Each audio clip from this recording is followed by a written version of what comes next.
Bien, en esta ocasión vamos a hablar de la práctica de la prueba, con énfasis sobre todo en la prueba testimonial, teniendo en cuenta que dentro del proceso penal, básicamente, la prueba testimonial tiene un rol preponderante si se tiene en cuenta, por ejemplo, que toda la evidencia física o lo que pudiéramos llamar la prueba documental o cualesquiera otro tipo de elementos deben introducirse al proceso penal, al juicio, a través de interrogatorios y a través de contrainterrogatorios. Es decir, que los elementos físicos no tienen ninguna posibilidad de convertirse en prueba, sino es a través de vehículos humanos que son los que van a dar cuenta delante del juez de este tipo de elementos. Y esto se hace a través de unas técnicas que permiten que el juez conozca esa persona que está incorporando el elemento, por qué tiene la capacidad de hacerlo, cuál es su relación con el hecho que se pretende probar. Y al mismo tiempo se da la oportunidad, y esta quizás es una de las razones por las cuales en el proceso penal esta, digamos, técnica de la prueba testimonial es un poco especialmente rigurosa, es porque permite, digamos, de manera intensificada el ejercicio de la contradicción. Así que por poner un ejemplo, un documento en otra clase de proceso judicial es prueba en sí misma siempre y cuando la parte contra la que se aduce, por ejemplo, no se oponga al mismo. En cambio, en el proceso penal ese documento debe ingresar a través de una persona que pueda autenticar ese documento. Y cuando decimos autenticar, no es la autenticación notarial ni nada por el estilo, sino que pueda dar cuenta de cómo o qué relación tiene con el documento, cómo lo obtuvo y básicamente hablarnos de las características del mismo y del proceso que dio lugar a que ese documento llegara al estrado judicial durante la audiencia de juicio oral. Así que con esa introducción hay que decir lo siguiente. La práctica de la prueba es la etapa que se sigue una vez se han dado las declaraciones iniciales al comienzo del juicio oral. Esto es la formulación de esas declaraciones que da la fiscalía y que la defensa podría hacer, que algunos llaman alegatos iniciales o exposición de la teoría del caso, donde se le cuenta al juez, digamos, en clave de promesa procesal, lo que va a ocurrir a continuación o lo que va a hacer a continuación la parte durante el trámite de la práctica de la prueba. Es decir, en esa exposición de la teoría del caso ya las partes le han dicho al juez por qué sendero va a transcurrir ese conjunto de hechos que pretenden probarse, básicamente cuál es la consecuencia jurídica que deben tener esos hechos una vez probados, y también se le dice al juez cuál va a ser el modo en que él va a conocer esos hechos, es decir, cómo se le pretenden probar cada uno de los mismos. Entonces, si se tiene en cuenta, se tiene en cuenta que una vez se da esa exposición de las declaraciones iniciales, donde al juez se le provoca, donde al juez se le antoja, donde al juez se le trata de acercar a una versión de los hechos, a continuación entonces se da la oportunidad para que el juez los conozca a través de esos vehículos que son los medios de prueba. Los medios de prueba no son otra cosa que elementos que le permiten al juez conocer los hechos. Entonces, básicamente, si esa es la idea,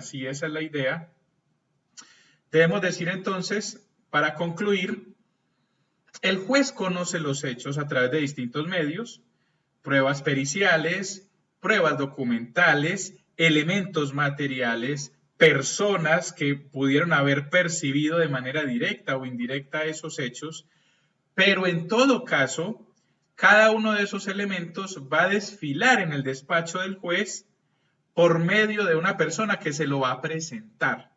Entonces no es que yo llevo el documento y diga, ahí tiene el documento, señor juez, no es que yo lleve el arma homicida y le diga al señor juez, ahí está el arma, mírela, sino que es una persona que ha recolectado el elemento, que lo ha producido, que lo ha recibido, que ha tenido algún tipo de contacto con el mismo, la que a través de estas preguntas que le permitirán al juez entender cuál es el rol de esa persona, cuál es su relación con el medio de prueba, tener el conocimiento directo del hecho, o el conocimiento a través mejor de esa persona y de ese medio del hecho, y es por eso entonces que decimos en el proceso penal, todas las pruebas técnicas o los elementos mejor técnicos, físicos, documentales, se llevan a través de una persona que es lo que vamos a llamar el testigo de acreditación.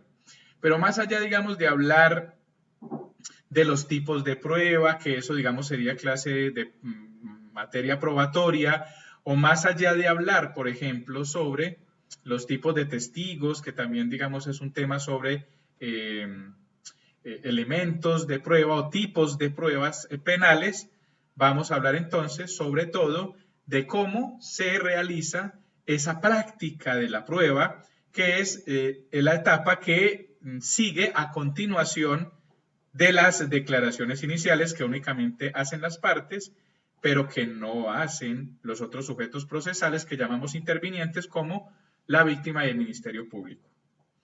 Entonces vamos a decir que la práctica de la prueba tiene lugar a través del interrogatorio, que ese es el primero de los vehículos que vamos a ver.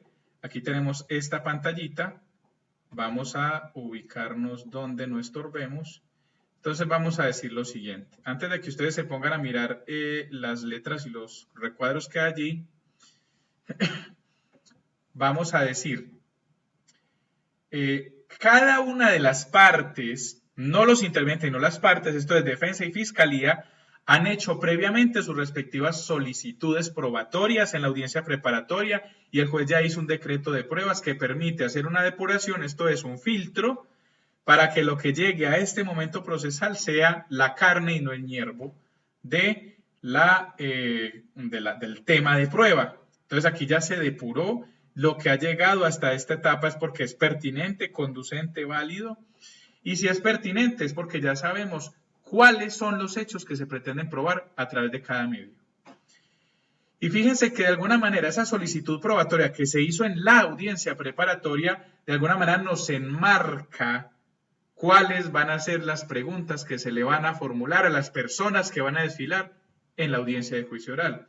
Si yo le dije al juez que le solicito como testigo de la defensa a una persona que estuvo directamente el día de los hechos en el lugar de los mismos, esto es un testigo presencial, básicamente ya sabemos que las preguntas van a estar orientadas al día de los hechos, qué hacía la persona ahí, qué fue lo que vio, dónde fue que lo vio.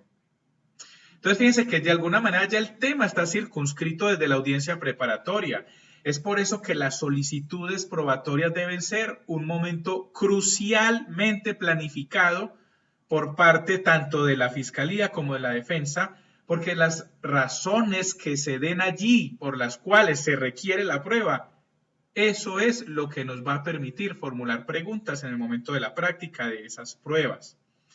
Así que por eso es muy conveniente ser lo suficientemente claros en el momento de hacer esas solicitudes probatorias de la audiencia preparatoria sobre cuál va a ser el objeto de cada uno de esos elementos y ello de alguna manera nos va a circunscribir el tema de la prueba, esto es, las preguntas que le vamos a formular a través del interrogatorio sobre todo. Entonces vamos a ver, ahora sí vamos a dirigir la atención hacia el recuadro. Vamos a utilizar una especie de señalador. Fíjense ustedes, aquí en amarillo está lo que tiene que ver con interrogatorio y abajo en rosa está el contrainterrogatorio. Pero vamos a ir desde lo simple. De hecho, aquí no pretendemos profundizar demasiado, sino mirar los aspectos básicos. Ya en otra ocasión miraremos los temas más quizás complejos o de pronto que ameriten algún tipo de tratamiento un poco más profundo o especializado. El interrogatorio. El interrogatorio básicamente lo hace la parte que solicitó la prueba. Entonces, cada una de las partes, fiscalía o defensa, han debido solicitar como pruebas suyas cada uno de los testigos que van a estar siendo sujetos del interrogatorio en el proceso penal. Y ojo a esto, el interrogatorio lo hace quien solicitó la prueba. Es por esto que yo como defensor, en la audiencia preparatoria, si veo que la fiscalía pide un testigo para sí, y a mí me interesa interrogar a ese testigo, yo no puedo dejar de solicitarlo como testigo de la defensa, a pesar de que la fiscalía lo haya solicitado como testigo de la fiscalía. ¿Por qué? Por varias razones. Una, que es estratégica, y es que la fiscalía podría renunciar al testigo. Cada parte puede renunciar a la prueba. Recuerden, en este sistema, como es un sistema de partes, digamos adversarial, básicamente los dueños, si se quiere, del interés probatorio son las partes. Ellos pueden declinar del interés en que se practique la prueba. Es por eso que tanto la fiscalía como la defensa podrían eventualmente renunciar al testigo sin necesidad de que el juez lo autorice o de que lo autorice la otra parte. Es casi que un acto de parte, la renuncia. Entonces, digamos que una razón estratégica es, si la fiscalía pide el testigo y después declina, pero a la defensa le interesaba interrogarlo, ahí se le perdió la oportunidad. Otra razón es que los temas que va a indagar la fiscalía en el interrogatorio pueden ser diferentes a los que le interesa a la defensa. Y es por eso que la defensa debe solicitar como testigo suyo, cuando hay interés en ello, al testigo que ya previamente la fiscalía ha solicitado como testigo de cargo o de la fiscalía. Y fíjense que los argumentos para el interrogatorio en la audiencia preparatoria van a ser distintos a los de la fiscalía. Es que la fiscalía quiere preguntarle por tal tema y la defensa por tal otro. Si los temas coinciden, conviene, digamos, señalarle al juez una razón adicional a la que ha dado la fiscalía, porque de alguna manera se ha decantado un poco la idea de que la defensa no puede únicamente argumentar: es que yo no quiero quedarme solamente contrainterrogando al testigo ajeno y por eso lo pido como testigo mío. Hay que darle un argumento de pertinencia al juez. Y decir que yo no me quiero limitar al contrainterrogatorio no es un argumento de pertinencia. Por eso siempre es importante señalarle al juez cuáles son los hechos que pretende hacer valer la defensa y cuál es esa, digamos, connotación diferente que le pretende dar al testigo que no lo ha solicitado, que no lo ha hecho la fiscalía. Esto para volver a señalar este interrogatorio, ya estoy aquí señalando en la parte superior izquierda, lo formula quien ha solicitado el testigo. Y si yo solicité al testigo, es porque tengo interés en que el juez conozca un hecho que ese testigo le puede dar cuenta. Así que entonces el interrogatorio va a tener este objetivo: llevar a conocimiento del juez las circunstancias de tiempo, modo y lugar de la teoría del caso del sujeto procesal que pidió la prueba. Fíjense que si a mí me interesa como fiscal llevar a un testigo que reconoció al autor del homicidio, pues entonces yo tendré que decirle al juez que en la preparatoria quiero que usted conozca quién fue el que disparó, cómo disparó y cómo se dieron los hechos. Y en esa misma medida, cuando yo voy a formular el interrogatorio, el objetivo es que el juez sepa la historia que tiene para contar ese testigo. Y si ese es el objetivo de ese interrogatorio, que el juez conozca esas circunstancias de tiempo, modo y lugar que puede ofrecer el testigo que yo pedí, el interrogatorio tendrá como, digamos, propósito que el protagonista de la historia sea el testigo y no el que formula las preguntas. Es por ello que las preguntas son preguntas abiertas, o deben ser preguntas abiertas, como lo dice aquí en este recuadro. Vamos a poner una flechita mejor. Pregunta abierta, ¿qué significa? Una pregunta abierta básicamente es aquella en la que se le permite al interrogado que narre de manera libre, espontánea, obviamente que con un tema definido, las circunstancias de tiempo, modo y lugar. Así que es por eso que no se le debe sugerir la respuesta y por ello la pregunta no puede ser sugestiva. ¿Cuál es la pregunta sugestiva? Aquella que ya involucra una respuesta en la misma pregunta. Entonces, ¿cómo deben ser las preguntas para que no sean sugestivas y para que cumplan, digamos, ese requisito de ser preguntas abiertas y no cerradas? Las preguntas deben ser entonces, como lo dice acá, de cómo, cuándo, dónde, por qué, y ojo a esto, no es que haya o deba haber una especie de fórmula mágica, rígida en todas estas cosas, eso no es así. Lo que les digo es, yo puedo hablar con mi testigo de muchas maneras. Básicamente, mi testigo, con él yo voy a llevar una especie de conversación en la que yo lo voy llevando a que cuente toda la historia. Entonces le va a preguntar a usted quién es, qué hace, dónde trabaja, qué se dedica, qué pasó tal día, dónde se encontraba, quiénes estaban allá, qué fue lo que pasó, cómo fue el hecho, hacia dónde se dirigió el agresor, qué pasó con la víctima. Fíjense que muchas veces nosotros nos preocupamos muchísimo porque tenemos la idea de que este tipo de técnicas son muy rígidas, muy complicadas, digamos muy sofisticadas o muy formalistas, pero realmente tienen una lógica muy básica y que por eso muchas veces en el proceso penal decimos así debería ser siempre en toda clase de práctica de prueba testimonial el ejercicio, la técnica adecuada. Porque es que si el abogado lo que busca es que el juez que no conoce los hechos los conozca, es el testigo el que debe contárselos y no el abogado. Y por eso la pregunta, el que interroga, debe ser abierta. No puede sugerir la respuesta al testigo. Entonces fíjense que todo el tiempo es el abogado en una especie de conversación con su testigo, llevándolo con preguntas cortas donde el protagonista básicamente de la historia es el testigo. Es el que va contando todos los hechos. Yo ese día me levanté temprano, me dirigí hacia mi trabajo como de costumbre, tomé el metro, me bajé en la intersección tal, de ahí caminé hacia mi trabajo. Cuando llegué a la esquina tal y tal, ahí fue donde ocurrió lo que ocurrió. El testigo sale con eso. ¿Qué le pregunto yo? Es que es muy simple. La pregunta de interrogatorio, al ser abierta, le permite al abogado jugar con un margen amplio de libertad. Yo le puedo preguntar, cuéntenos qué pasó después, o cuéntenos a qué se refiere, o descríbanos qué fue lo que vio, cuéntenos o dígale al juez quiénes se encontraban o cómo era el sitio donde usted se encontraba, las circunstancias que acaecieron en ese momento. Fíjense que la pregunta abierta puede ser de muchos tipos. Nárrenos, descríbanos, cuéntenos, etcétera, etcétera. Entonces, básicamente, fíjense, si el objetivo es el que nos circunscribe, el que nos determina cómo van a ser las preguntas. Aquí en verde, en el medio, dice incorporar elementos. Ya vamos a ver un poco sobre eso. ¿Qué pasa con el contrainterrogatorio? El contrainterrogatorio busca cuestionar lo dicho por el testigo de la contraparte. Cuestionar su credibilidad por ahí derecho. O bueno, ambas cosas o cualquiera de las dos.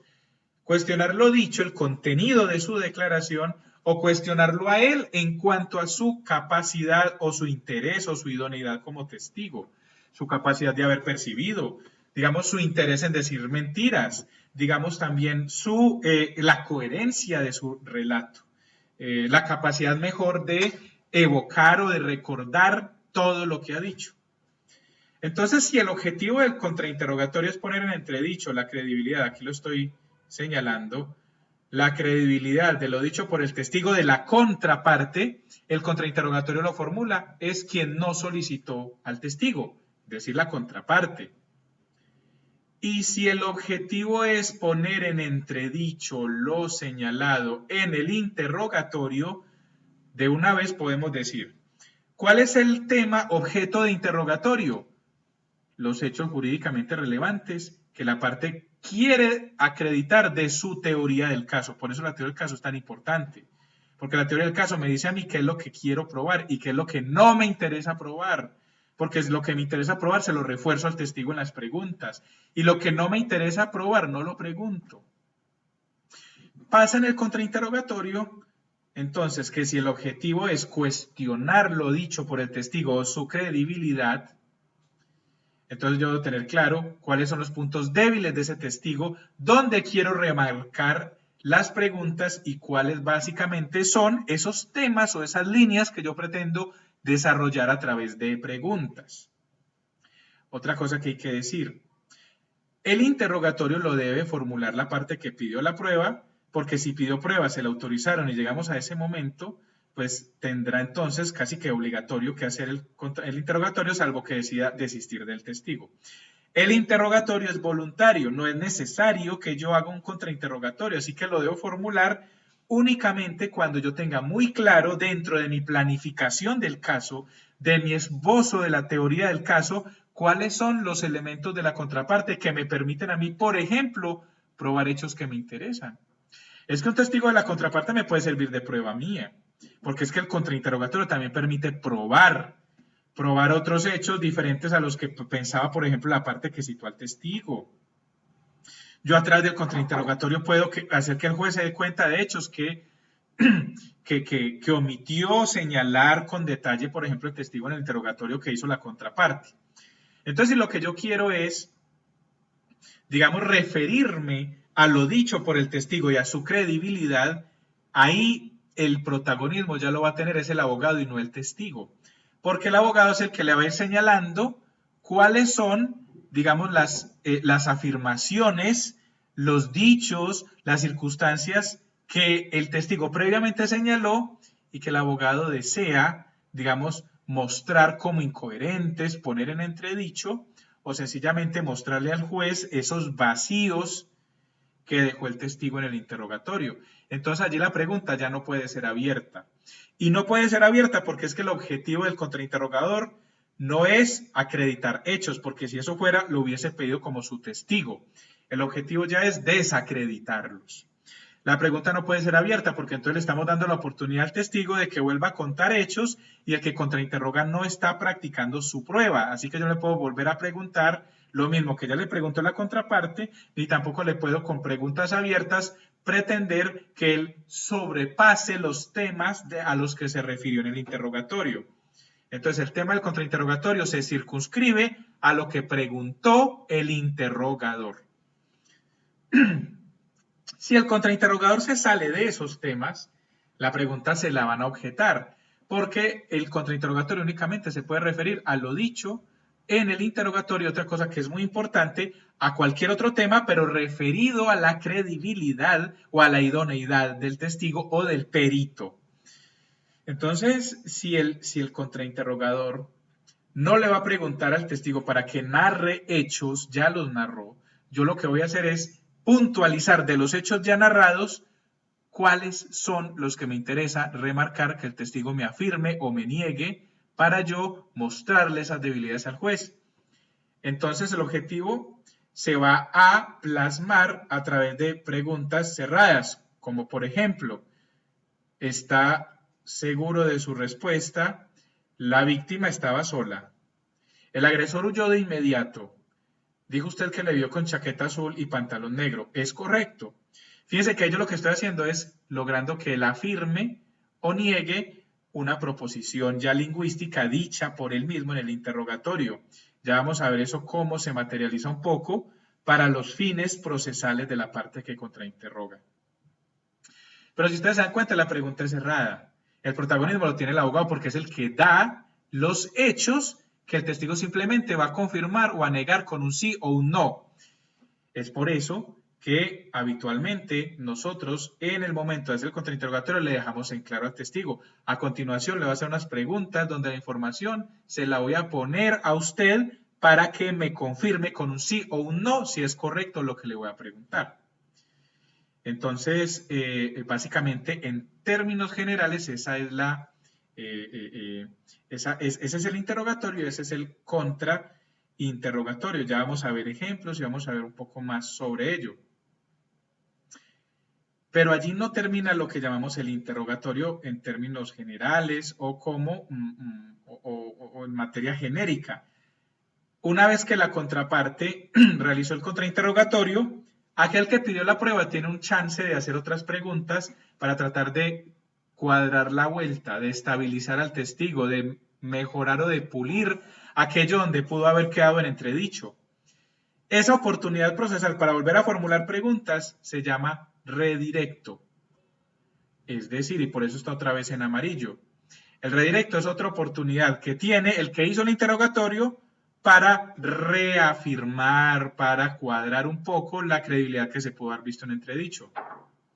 El objetivo es estabilizar la credibilidad cuestionada en el contrainterrogatorio. Y si yo lo que quiero es cuadrar la credibilidad que se vio descuadrada, la pregunta debe ser de nuevo abierta, porque lo que yo quiero es que me explique por qué no cuadra lo que dejó en entredicho el interrogatorio. La pregunta de nuevo es abierta y únicamente se podrá referir a lo tratado en el contrainterrogatorio. Cada vez se va cerrando más el tema, fíjense. Empezamos con un interrogatorio que tiene como tema lo solicitado en preparatoria, sobre todo lo que corresponde a la teoría del caso de la parte. El contrainterrogatorio no se puede salir de ahí y después el redirecto se va a limitar solo a lo que haya habido en el contrainterrogatorio, si es que lo hubo. Estabilizar al testigo. Después de que la parte que solicitó al testigo lo estabiliza, la contraparte tiene otro turno para hacer otro contrainterrogatorio, al que le vamos a llamar contrarredirecto o recontrainterrogatorio. Es el último turno de preguntas que lo que pretenden es cuestionar lo dicho en el redirecto. Aquí está mal. Vamos a corregirlo. Cuestionar lo dicho en el redirecto. Ese es el objetivo, básicamente, del contrarredirecto o del recontrainterrogatorio. Cuestionar lo dicho en el, vamos a corregirlo acá, redirecto. Perfecto. La pregunta otra vez debe ser cerrada y únicamente sobre lo dicho en el redirecto. La pregunta debe ser cerrada porque fíjense que es un contrainterrogatorio chiquito, básicamente. Entonces volvamos a la diapositiva anterior. Esta parte verde. Aquí dice que también sirve para incorporar elementos, tanto el interrogatorio como el contrainterrogatorio. Porque es que son las preguntas que yo hago y si yo quiero practicar pruebas documentales o periciales o elementos materiales probatorios, incorporarlos al proceso, un arma de fuego, un cuchillo, yo lo hago a través de personas. Y es por eso que durante el interrogatorio, por ejemplo, yo tengo al sujeto que le hizo una prueba, un análisis, por ejemplo, a un arma de fuego o a una sustancia estupefaciente, qué sé yo. Y si yo voy a incorporar ese elemento físico en el proceso, le pregunto al sujeto, ¿usted recuerda cuando tuvo en sus manos el elemento? Si usted lo volviera a ver, lo recordaría. Se lo pongo en sus manos, que él tiene en sus manos, lo recuerda, es ese. Efectivamente, después de todo ese proceso que ya vamos a ver, de sentar bases y de acreditar el elemento, ingresa al proceso como prueba. Es ahí cuando ya le llamamos a algo prueba. Antes, fíjense que todo el tiempo le hemos dicho elemento material probatorio de evidencia física, convocación de prueba. ¿Cuándo se vuelve prueba? Cuando ya pasó por todo este trámite de interrogatorio, contrainterrogatorio redirecto y contrarredirecto. Cuando yo ya le pedí al juez que ese elemento se incorporara al proceso. Y el juez dijo, previo pues obviamente cualquier objeción de la contraparte, se tiene como prueba. Ahí ya es una prueba, y ya no es una prueba de la parte, ya es una prueba para el proceso y en cualquier momento del juicio se puede utilizar. Digamos que la fiscalía incorporó un arma de fuego, un cuchillo, lo que sea, una fotografía, al proceso con su primer testigo. Ya pasaron todos los testigos de la fiscalía, estamos los de la defensa. Pues el testigo 5 de la defensa. ¿Puedo utilizar la prueba 1 que incorporó la fiscalía con su testigo número 1 para yo utilizar esa prueba con mi testigo número 5? Por supuesto, ya es una prueba, yo ya la puedo utilizar. La puedo pedir que se exhiba, mostrársela al testigo, decirle, usted reconoce eso, usted la tenía en sus manos, usted la vio, estaba así cuando usted la vio. Fíjense que ya podemos decirle prueba a lo que pasó por todo ese filtro de haber pasado por una preparatoria, de haberse podido, previa publicidad y contradicción, delante del juez, es decir, inmediación también, ingresar al proceso penal. Entonces el objetivo del interrogatorio y también del contrainterrogatorio, aparte de lo que ya dijimos, es también incorporar elementos. Yo puedo incorporar elementos en un contrainterrogatorio también. Estoy haciendo preguntas sugestivas, de repente usted dice no haber visto tal cosa, o usted dice haberla visto, y usted si la volviera a ver la reconocería, entonces ahí se la entrego, y de una vez en un contrainterrogatorio yo puedo incorporar un elemento. Fíjense, así que no solamente los objetivos son formular preguntas y conocer hechos que los testigos hayan presenciado, sino también la incorporación de elementos que pueden ser documentales o físicos. Continuemos entonces con la siguiente parte como veníamos. Entonces ya sabemos más o menos cuál es la manera en la que se deben hacer. Y aquí pongo unos ejemplos. Básicamente, como les decía, el alcance de esta charla pretende que tengamos unas nociones básicas sobre esto, que más o menos nos permitan hacer algunos ejercicios. Fíjense, en amarillo está la intervención del interrogador y de su testigo. Que bueno, siquiera recuerdo esto. Hay que decirlo, los testigos no están en el despacho judicial, los testigos todos están por fuera, ninguno puede escuchar lo que dice el otro, porque la idea es no contaminación de la prueba. Ningún testigo puede hablar sobre los hechos con ningún otro, no puede escuchar lo que dice el otro, y fíjense que de alguna manera eso nos evita que haya preguntas de este estilo. Señor testigo, el otro testigo dijo tal cosa. ¿Usted está de acuerdo con lo anterior? Eso es una pregunta capciosa. Básicamente, el prohibir que los testigos estén presentes durante las declaraciones favorece, digamos, que la prueba esté lo menos contaminada posible y que no se formulen preguntas capciosas. Y además de eso, bueno, hay que decir, el acusado sí puede permanecer todo el tiempo en el juicio a pesar de que sea un eventual testigo de la defensa. El acusado puede ser testigo de la defensa siempre y cuando quiera declarar, porque recuerden, tiene derecho a no autoincriminarse y a no tener que ser obligado a declarar. Entonces, dicho eso, podemos concluir. Los testigos no conocen nada de lo dicho por los demás, llegan al proceso básicamente a que se les formule preguntas de interrogatorio de la parte que lo pide y de contrainterrogatorio de la otra parte. Vamos a ver este ejemplo. Dice el que interroga, en este caso la fiscalía, ¿qué ocurrió a las 13:30 en la intersección de la calle 1 con carrera 2? El testigo le responde, vi que el señor que está ahí sentado, lo señala, arrebató el celular de una transeúnte y huyó en una motocicleta. Obviamente que una declaración es más larga, tendrá más detalles, pero esto es una cosa muy básica. Eso dijo en el interrogatorio. Dirá muchas otras cosas, pero en un contrainterrogatorio, si yo lo voy a hacer, es porque he evidenciado algún elemento de todo el relato que me llama la atención, o yo ya conozco previamente porque investigué al testigo, o leí sus declaraciones anteriores. ¿Cuáles son sus puntos débiles? Entonces los contrainterrogatorios se deben organizar por líneas o por temas. Los interrogatorios deben hacerse cronológicamente. Fíjense, un interrogatorio por decir cualquier cosa. Yo le quiero interrogar a un testigo presencial. Para que el juez sepa qué hacía ese señor ahí, yo le hago preguntas. ¿Usted qué hacía tal día? ¿Qué se dedica? ¿Por qué pasaba por ahí? ¿Qué fue lo que vio? ¿Qué pasó después? Etcétera. Fíjense que yo le voy hablando, le voy haciendo las preguntas para que cronológicamente me vaya narrando detalles. ¿Es obligatorio que sea cronológico? No. Digamos que es lo que habitualmente se aconseja, porque la idea de un interrogatorio es que se cuente una historia, que el juez conozca los hechos como una historia con lógica y concatenada un hecho con otro. Mientras que el contrainterrogatorio no tiene ninguna intención de ser cronológico. Lo que quiere es que un tema quede desvirtuado o puesto en entredicho o con duda. Es por eso que los contrainterrogatorios se organizan por líneas. Tema 1, tema 2, tema 3 y se va desarrollando la línea. Un ejemplo. Ese señor que dijo acá en esta respuesta, vi que el señor que está ahí sentado arrebató el celular de una transeúnte y huyó en una motocicleta. La pregunta fue, ¿qué fue lo que ocurrió a tal hora en la calle tal con cara tal? Fíjense toda la información que tengo ahí. Tengo mucha información. Yo ya sé dónde queda esa intersección. Yo sé qué hora es del día. Y además de eso, lo que dice el sujeto es que lo vio, que huyó en una motocicleta y vio cuando arrebató. Yo puedo de ahí sacar líneas. Por ejemplo, fíjense esta. Dijo usted que eran las 3:30, ¿verdad? Cuando yo hago la pregunta es porque yo ya sé la respuesta.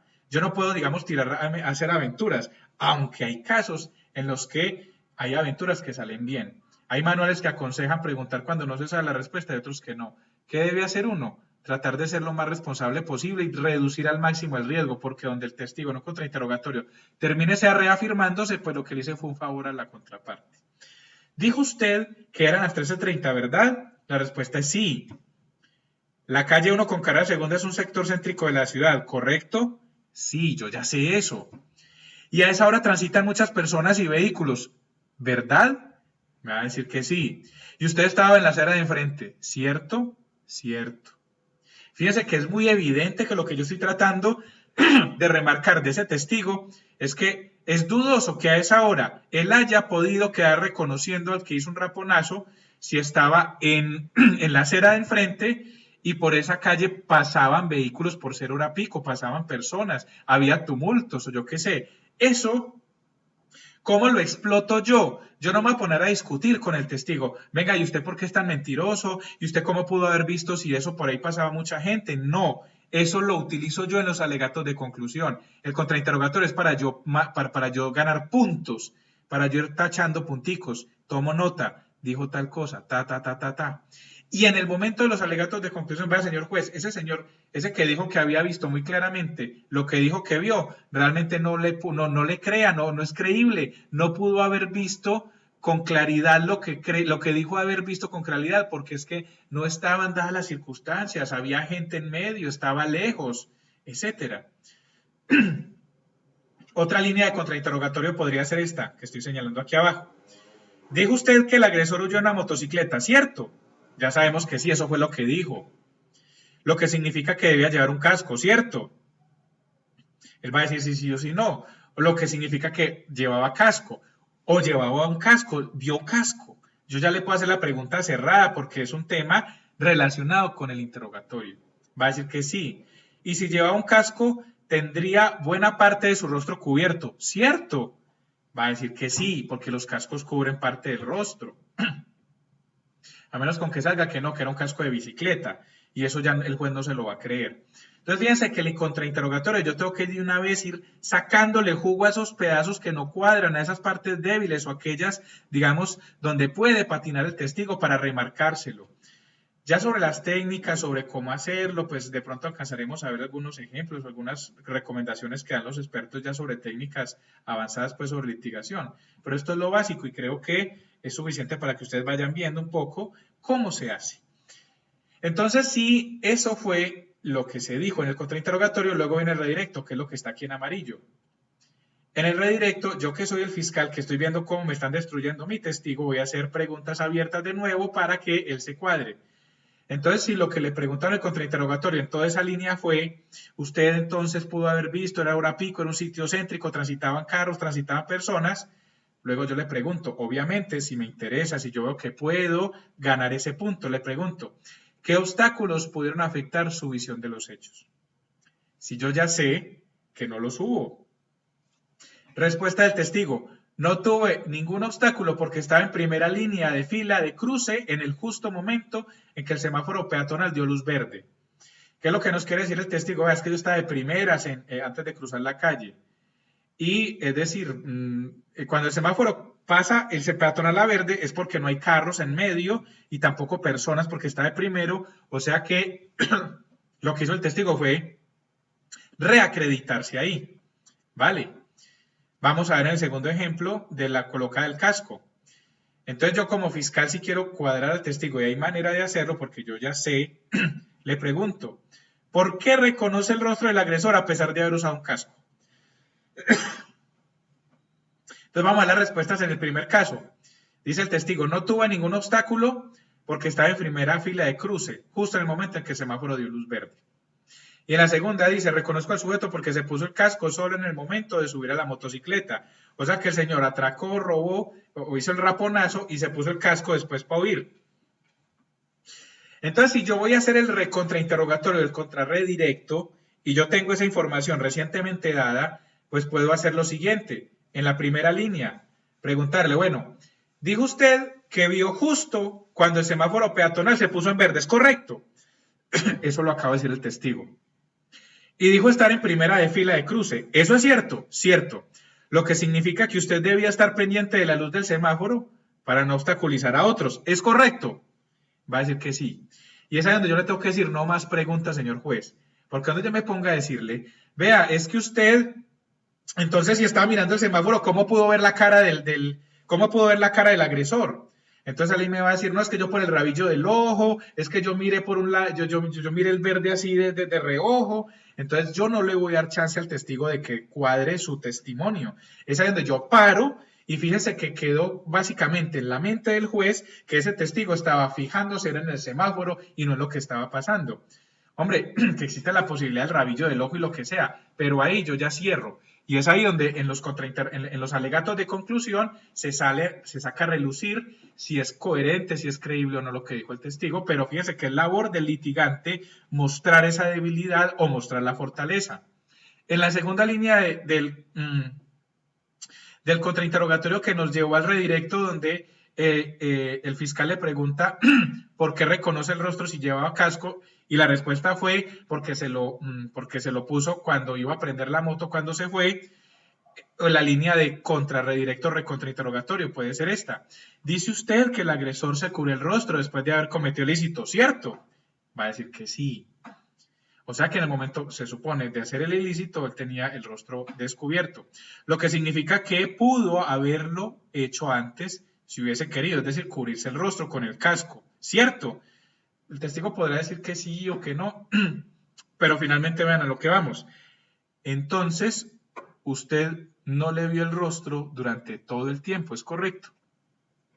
De ahí, fíjense, no tengo mucho para sacarle, digamos, a ese contrarredirecto, pero si yo tengo ese mínimo, fíjense que no todo el tiempo le vio el rostro, significa que tendría menos probabilidad de recordarlo o de fijar en su mente, digamos, hechos de evocación claros, etcétera. Entonces ahí termino. Fíjense ustedes cómo las preguntas del que es el, digámoslo así, comillas, dueño del testigo son todas abiertas y las preguntas de la contraparte suelen ser cerradas porque lo que buscan es cuestionarle. Vamos a ver aquí lo siguiente, entonces, cómo o cuál es digamos, la estructura o cómo se deben hacer o cuáles son los tiempos o el modo en que se deben hacer estas preguntas. Cuando aquí dice estructura del interrogatorio, entendamos interrogatorio cruzado, es decir, tanto interrogatorio como contrainterrogatorio, como redirecto como contrarredirecto. O sea, toda la práctica de la prueba testimonial debe tener habitualmente la siguiente estructura, que es una estructura obligatoria para el interrogatorio. Vamos a ver por qué. ¿Cómo debo yo planificar o cómo debo hacer yo mi interrogatorio? Debo empezar con las preguntas que son, ustedes me van a perdonar lo que voy a decir, debo empezar por el comienzo, ¿sí? Si yo llevo un sujeto que se va a sentar allá a contar un hecho, yo no puedo empezar a preguntarle a él, venga usted, ¿qué fue lo que vio entonces? No, yo tengo que mostrarle al juez, ese señor, ¿por qué está ahí sentado? Le tengo que hacer preguntas de acreditación, lo que dice acá. ¿Cómo así que de acreditación? Que el testigo sepa por qué ese sujeto que está ahí sentado le puede llevar conocimiento idóneo a su cabeza. Entonces le va a preguntar, ¿usted a qué se dedica? ¿Usted a qué trabaja? ¿Usted qué hacía? ¿En qué horario trabaja? ¿A qué hora sale a almorzar? Bueno, el día tal, a las 12, alrededor del mediodía, ¿usted qué hacía? ¿Dónde transitaba? Ah, me fui a almorzar, estaba en la carrera 1 con la 2, ahí fue donde yo vi el raponazo. Fíjense que yo antes de preguntarle por el raponazo, le tengo que preguntar, ¿usted qué hacía allá en el centro? O sea, que el juez me lo crea. Y eso es importante porque yo de la nada no puede haber una persona ahí sentada hablando. El juez tiene que saber qué hacía ahí. Entonces, ¿usted quién es? Si es un testigo, por ejemplo, de un asunto que tiene que ver con los motivos de una persona para matar a otra. Un feminicidio. Yo le puedo preguntar al vecino, inclusive, cómo era la relación, si escuchaba gritos. Entonces, yo le tengo que preguntar, ¿usted quién es? ¿Dónde vive? ¿A qué distancia? Etcétera. ¿Los conocía? ¿Por qué los conocía? ¿Hace cuánto los conocía? Porque toda esa información al cual le permite creerle o no al testigo. Si se trata de un perito, preguntas de acreditación, que esto es fundamental. Las preguntas de acreditación de un testigo, ¿cómo acredita un perito? Con su experiencia, con sus estudios, con su hoja de vida. Entonces yo empiezo a preguntarle por todos los aspectos relacionados con el tema experto. ¿Quién es usted? ¿Qué estudió? ¿Dónde lo estudió? ¿Qué experiencia tiene en la materia? ¿En qué universidades, qué posgrados ha dado sobre el tema? ¿Cuáles publicaciones científicas tiene usted sobre ese tema?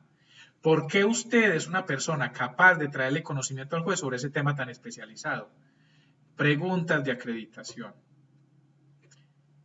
Ya después le hago unas preguntas sobre circunstancias, es decir, ya vamos al fondo, las preguntas de fondo, que son las que tienen que ver con el tema de prueba, es lo que yo ya le quiero llevar al juez. Entonces ahí sí le puedo preguntar de muchas maneras al testigo. Puedo preguntarle, bueno, ¿usted qué fue lo que vio?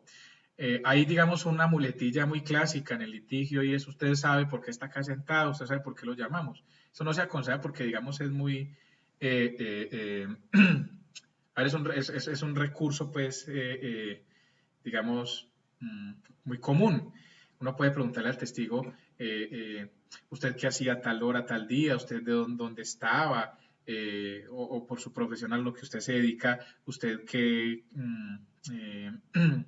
relación tiene con tal persona, con tal objeto? Y de ahí irlo llevando a que cuente la historia. Entonces ya las preguntas de fondo, dependiendo de la complejidad del tema, porque yo le puedo preguntar por varios temas, nos llevan a que yo tenga que hacer preguntas, por ejemplo, sobre todo las abiertas, cómo, cuándo, dónde, por qué, qué pasó más adelante. Y si yo voy a cambiar de tema con el mismo testigo, hago preguntas de transición, que básicamente es cambiar de un tema a otro. Entonces yo le digo, bueno, ahora dirija su atención a tal otra circunstancia, o ahora dirija su atención a la época en la que pasó tal cosa. Fíjense que yo ya lo estoy cambiando de un tema a otro. Cuando yo doy por cerrar un tema y pasar a otro, hago preguntas que vamos a llamar de transición. Voy a cambiar de un tema a otro. Bueno, ahora, concentrándonos en tal cosa, recuerde usted tal otra.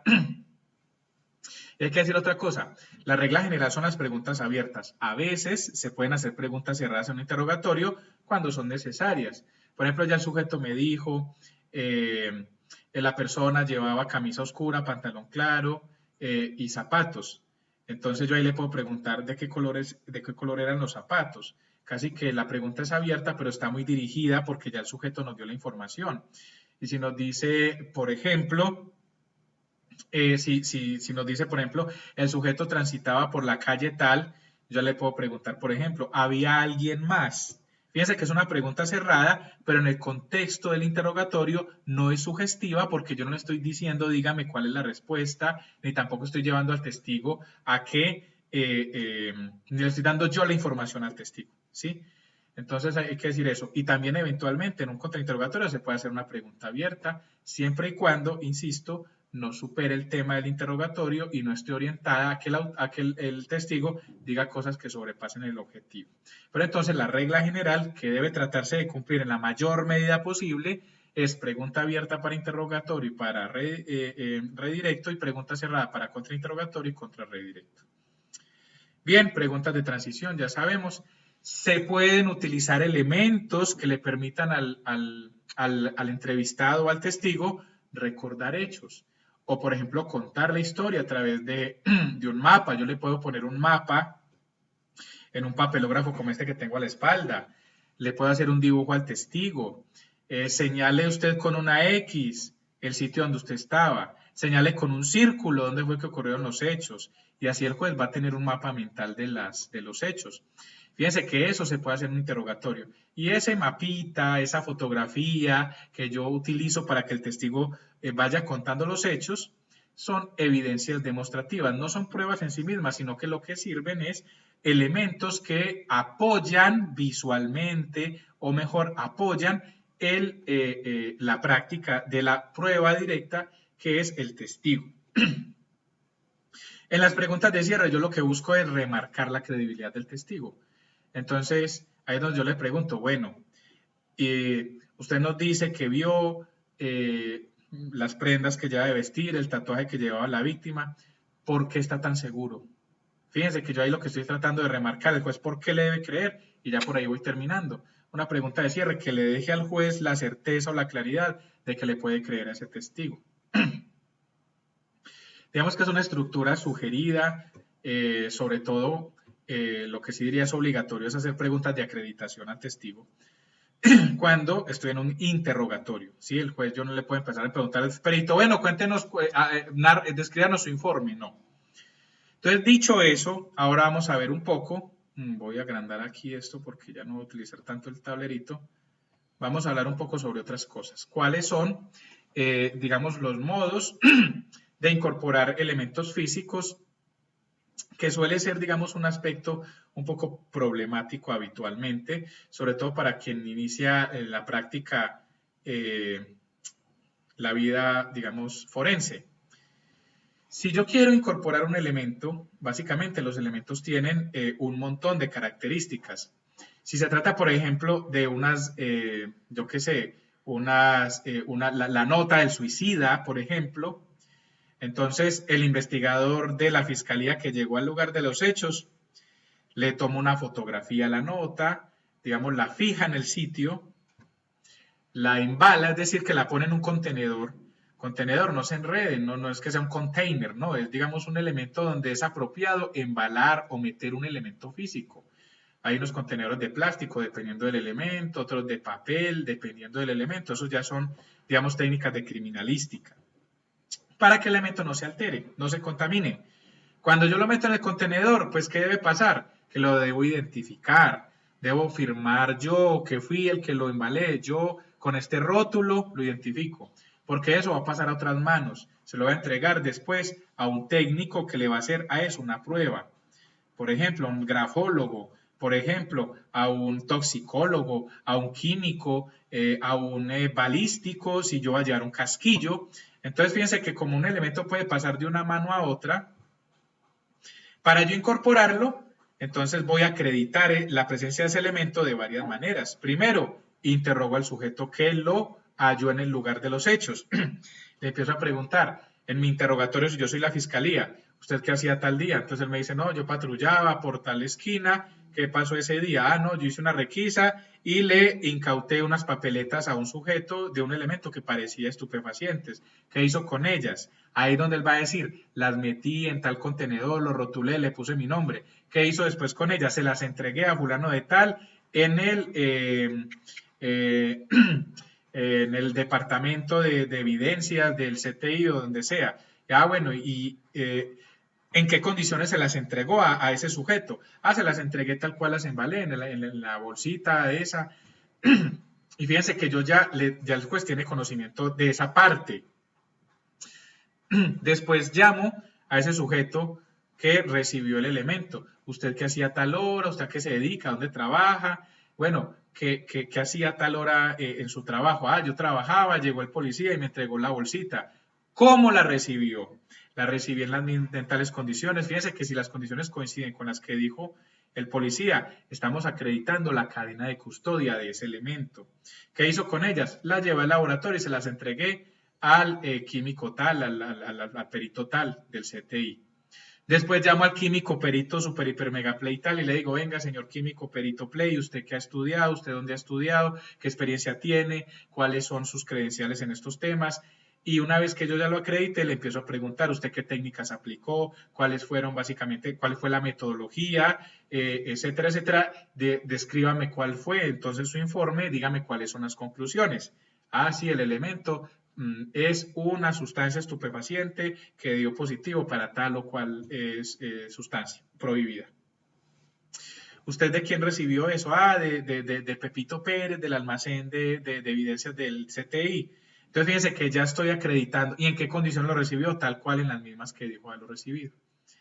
Una vez que yo ya logré, digamos, fíjense, mostrar que esa huella, ese casquillo, esa papeleta, el arma, el cuchillo, lo que sea, yo ya mostré por cuántas manos pasó. Yo ya en interrogatorio puse en evidencia quiénes y cómo manipularon ese elemento, ahí ya lo incorporo.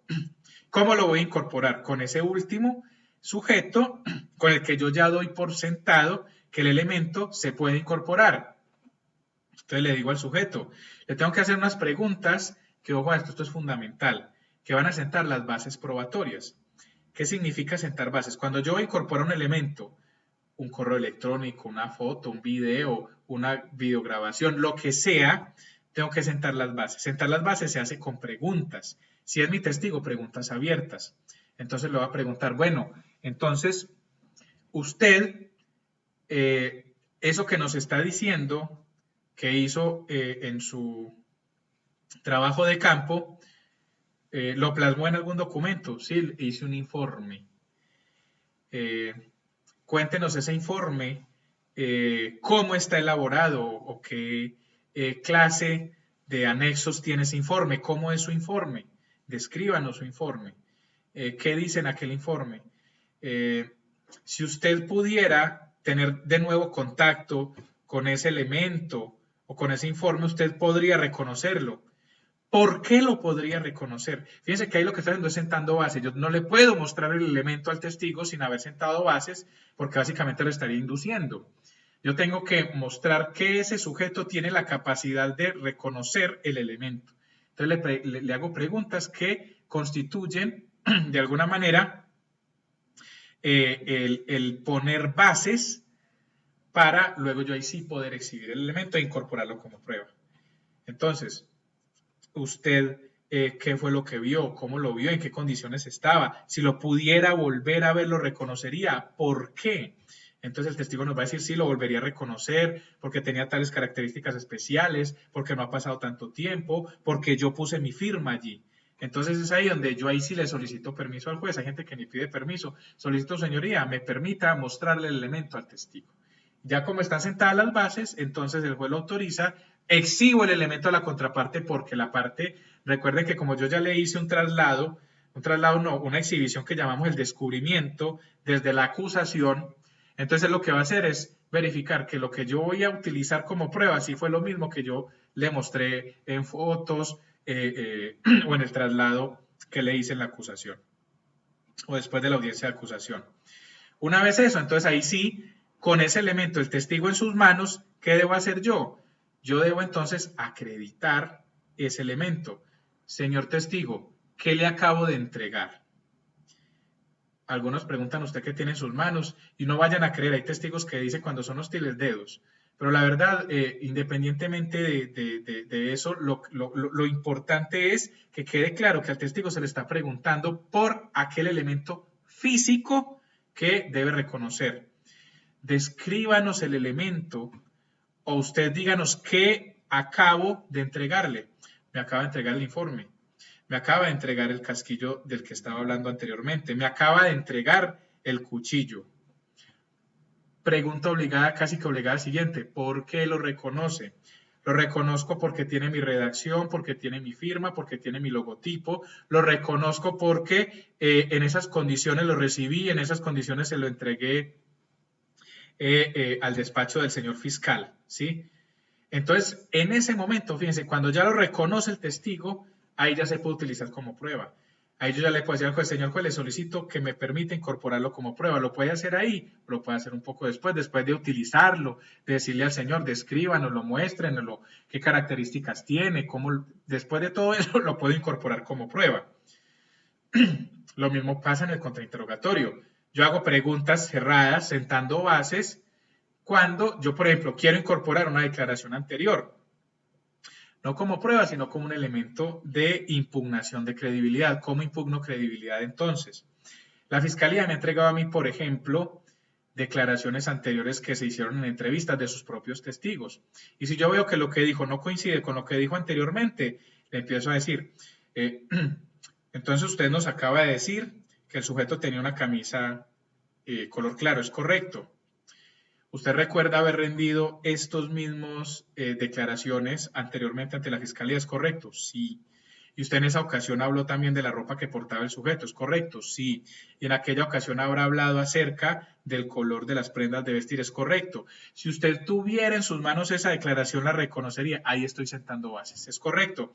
Sí. ¿Y la reconocería? ¿Por qué la reconocería? Ah, porque yo sé lo que dije y yo firmé ese documento. Ahí ya senté bases. Señor juez, le solicito me permita ponerle el documento al testigo y tengo que decirle para qué. ¿Para refrescar memoria o para impugnar credibilidad? Uno refresca memoria cuando el testigo no se acuerda y para eso son las entrevistas que uno hace como fiscal o como defensa, para guardar, digamos, la memoria, refrescar memoria. Es que yo no recuerdo porque como soy un perito que hago muchos peritajes, a mí se me olvidó ese caso, necesito ver el informe para refrescar memoria. Para impugnar credibilidad también se hace en el contrainterrogatorio o en el recontrainterrogatorio o contrarredirecto. Entonces, cuando yo ya le he dicho al juez es para impugnar credibilidad, le pongo el elemento al testigo, lo puedo señalar con un número, con un resaltador, con un papelito, con una pegatina, el elemento tal, y le subrayo el pedazo que yo quiero que él dirija su atención. Entonces yo le digo, técnicas hay muchas, dirija su atención a tal parte, lea conmigo, sírvase leer. Entonces, una vez que el sujeto leyó eso, yo le voy a decir, ¿recuerda usted haber dicho eso? Eso fue lo que dijo en esa oportunidad. Y cuando usted lo dijo es porque tenía la memoria más fresca, ¿es correcto? Sí, no más preguntas, señor juez. Ahí ya lo hice quedar como mentiroso de lo que acabo de decir. Utilice un elemento físico para impugnar credibilidad. Entonces, yo a través de preguntas de interrogatorio, de contrainterrogatorio, puedo lograr que el testigo cuente los hechos, puedo lograr que el testigo me sirva para incorporar elementos de prueba, también me sirve para que otros elementos me sirvan o yo los pueda emplear para refrescar memoria o impugnar credibilidad. Y en todo caso, deben sentarse las bases a través de preguntas que me permitan que el juez sepa qué es ese elemento que se le va a entregar o que se va a emplear en la audiencia. Una vez hecho eso, pues básicamente tenemos que, esos son los principales aspectos fundamentales de la práctica de la prueba testimonial. Debe siempre observarse entonces, es fundamental sentar bases. Digamos que el primer pecado del abogado recién graduado, y me pasó a mí, es no sentar las bases. A mí una vez me objetaron antes de yo introducir un elemento. Señor juez, el abogado no ha sentado bases. A mí no me enseñaron eso en la universidad. Y yo, miércoles, ¿cómo siento bases? Yo empecé a preguntar a punta de lógica, tratando de ver cómo patinando sacaba la cosa y finalmente la saqué. Creo que la juez tuvo un poquito de condescendencia. Pero básicamente es importante eso, siempre sentar bases. Sentar bases, entonces usted recuerda el elemento, si usted lo tuviera, si usted lo pudiera volver a ver, lo reconocería. ¿Por qué? Esas son las preguntas centrales. Cuando tenga el elemento, usted no empiece de entrada a hacer preguntas sobre el elemento. Diga, ¿qué tiene en sus manos? ¿Por qué lo reconoce? ¿Está seguro? ¿Por qué razón? ¿Cierto? Eso nos permite acreditar el elemento. Ya habrá, digamos, otras discusiones más profundas sobre temas puntuales, sobre, por ejemplo, qué clase de preguntas emplear. Por ejemplo, hay quienes piensan que si yo no conozco la respuesta de antemano no debo formular la pregunta, hay otros que dicen que sí puedo tratar de pescar, a veces sirve pescar. Son preguntas, digamos, que ya dependen mucho del caso, del profesional. Una vez que se dan, que ya sabemos los objetivos de estas preguntas, también debemos entender, casi que por lógica, cuando las preguntas están mal hechas. Entonces, por eso que debemos estudiar las objeciones a las preguntas.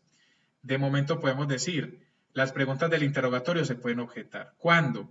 Cuando son sugestivas, por ejemplo. Las del contrainterrogatorio se pueden objetar ¿cuándo? Cuando no son del alcance o no tienen el objeto, no se refieran a lo dicho en el interrogatorio. Las preguntas del redirecto, de igual manera, cuando sean preguntas sugestivas y asimismo las del contrarredirecto. Preguntas capciosas, es decir, yo no le puedo poner zancadilla al testigo. Preguntas confusas, yo no puedo llevar al testigo a que me cuente algo ininteligible. Preguntas, por ejemplo, especulativas. El objetivo del testigo es que cuente hechos, no que suponga cosas. Preguntas compuestas. Cuando yo una sola pregunta hago varias. Por ejemplo, en el interrogatorio yo le digo, bueno, ¿usted a qué hora salió y para dónde se fue? O si yo le pregunto en un contrainterrogatorio, ¿usted entonces salió de su casa a las 4 de la tarde porque lo cogió la tarde? Ahí, si él me dice sí, yo no sé si me dijo sí a que salió de afán o que lo cogió la tarde o que salió de la casa a esa hora. Entonces, por eso que las preguntas son objetables, porque, fíjense, sobrepasen los alcances de cada uno de los objetivos, bien sea del interrogatorio o del contrainterrogatorio. ¿Cuál es el objetivo de las objeciones? Básicamente, evitar que una pregunta mal hecha permita que información falsa o información deformada o información sin calidad o información que no deba llegar a conocimiento del juez le llegue. Las objeciones no se deben hacer simplemente por entorpecer al otro. Las objeciones se deben hacer cuando tenga sentido hacerlas, o inclusive hay quienes aconsejan, si la pregunta del contrario está mal formulada, pero la respuesta me va a favorecer, pues yo lo dejo que la haga. Yo no le voy a objetar una pregunta cuando yo sé que la respuesta me va a terminar favoreciendo. Por ejemplo, en un contrainterrogatorio, que la pregunta se salió del interrogatorio y yo que el testigo lo que le está dando es la opción de complementar algo que a mí se me olvidó preguntar. Entonces, por eso que este tema de las objeciones tiene pues tanto de largo como de ancho, merece casi que un capítulo aparte. Y finalmente, en el momento de concluir, cuando ya se cierra la etapa probatoria, la importancia de la formulación de preguntas se ve reflejada en ese momento de formular los alegatos, porque es ahí donde yo ya le voy a decir al juez cómo debe fallar. Es ahí donde yo ya le digo al juez, a través de un proceso que yo hago, una especie de proyección de lo que sería la sentencia. Fíjense que en los alegatos de apertura o en las declaraciones de apertura, yo le prometo al juez qué es lo que le voy a cumplir durante la práctica probatoria. Y en los alegatos, ¿qué es lo que va a hacer, señor juez? Le cumplí. Más allá de lo razonable, resultó acreditado que el responsable fulano de tal hecho. O si soy la defensa, señor juez, no resultó acreditado o por el contrario resultó acreditado lo que dijo la defensa, hubo legítima defensa porque hubo una injusta agresión a través del testigo tal que sin dubitación, coherente, estuvo en el lugar de los hechos. Mientras que los de la fiscalía en el contrainterrogatorio, vea, entonces ahí es donde yo le empiezo a recordar en los contrainterrogatorios todos los puntos que yo fui anotándome. ¿Por qué no puede creerle a ese testigo y sea al mío? Y ese es el momento estelar de la valoración de la prueba. Es ahí en los alegatos de conclusión donde yo le voy a decir al juez cómo de fallar. ¿Por qué? Porque mis pruebas deben tener mayor credibilidad o tienen más peso probatorio que las de la contraparte. Esos alegatos de conclusión casi que son una anticipación de una sentencia. Señor juez, usted debe fallar como yo le solicito por estas razones. Empiezo a hacer un análisis de todos los elementos de toda la vida, la cantalética de todos los profesores. Fácticos, qué hechos resultaron probados y por qué. Jurídicos, ahí sí es donde yo tengo el momento estelar de los alegatos que tienen que ver con los aspectos jurídicos. Señor juez, es que esos elementos que para la fiscalía constituyen secuestro realmente no lo son. Es que no se obligó a la persona a permanecer en el edificio como celador. Tenía la opción de irse. Entonces yo le hago un alegato jurídico de por qué ahí no hubo un constreñimiento o ahí no hubo los requisitos jurídicos del secuestro. Finalmente le haré una solicitud. Es por eso, señor juez, que le solicita a la fiscalía sentencia de carácter condenatoria en contra del acusado. Y es ahí donde la defensa, señor juez, por lo tanto, le solicito que declare la inocencia del señor tal y tal, dado que resultó probado que no estaba en el lugar de los hechos. Entonces, los alegatos de conclusión, que también merecen capítulo aparte, básicamente son el momento estelar de la valoración probatoria, donde también tendrá una estructura. Yo hago un inicio fuerte, donde yo le digo al juez, le cumplí lo que le prometí desde el comienzo. Tiene, digamos, una etapa intermedia donde yo hago una valoración prueba por prueba, básicamente de las que sea necesario valorar, porque yo le tengo que esbozar al juez cuáles hechos resultaron probados. Y eso, digamos que básicamente es ahí donde ya viene desmenuzada el análisis y la valoración de cada una de las pruebas, su calidad, si es una prueba pericial, si es una prueba indirecta, si es una prueba de referencia, la coherencia del testigo, la impugnación de la credibilidad, ahí es donde se hace valer. Y finalmente, una vez hecho todo ese recuento, se le hace la solicitud al juez y fíjense ustedes por qué es tan importante tener una muy buena planificación del caso, porque la formulación de la teoría del caso, aquí podemos ver cómo es transversal a todas las etapas del proceso penal, desde el momento en que se tiene conocimiento de los hechos por parte de la Fiscalía y desde el momento en que la defensa tiene conocimiento de la investigación. Desde ahí se tiene que empezar a estructurar todo ese rol procesal. Tengo que buscar a los testigos, tengo que investigar a los testigos de la contraparte para los contrainterrogatorios, mirar cuáles son sus puntos débiles. Si el testigo dijo, como en el famoso caso Colmenares, yo soy un señor que estuvo a la medianoche en el Parque Virrey y vi el botellazo. Yo investigo y me doy cuenta que el señor no estaba ahí, sino que firmó planilla porque es un celador en una empresa que queda no sé cuántos kilómetros de distancia a esa hora. Por eso es tan importante planificar el caso, porque yo no puedo ir a formular interrogatorios improvisando, ni menos contrainterrogatorios. Es por eso que la teoría del caso yo tengo que hacer un cuadro diciendo cuáles son las fortalezas de mi testigo y eso es lo que a mí me va a dar qué preguntas le va a formular. Fortaleza de mi testigo, que es presencial, que estoy en el lugar de los hechos. Entonces yo ya tengo que saber qué preguntas le va a formular, qué hacía allá, por qué estaba allá, cómo pudo ver. Si yo sé que tiene un problema por ejemplo, de percepción, porque es una persona muy anciana que tiene la visión muy borrosa y no llevaba anteojos ese día, pues yo no le voy a preguntar si lleva los anteojos puestos o lo pongo como una debilidad que llegado el caso se la puedo entonces exhibir anticipadamente al juez, etcétera.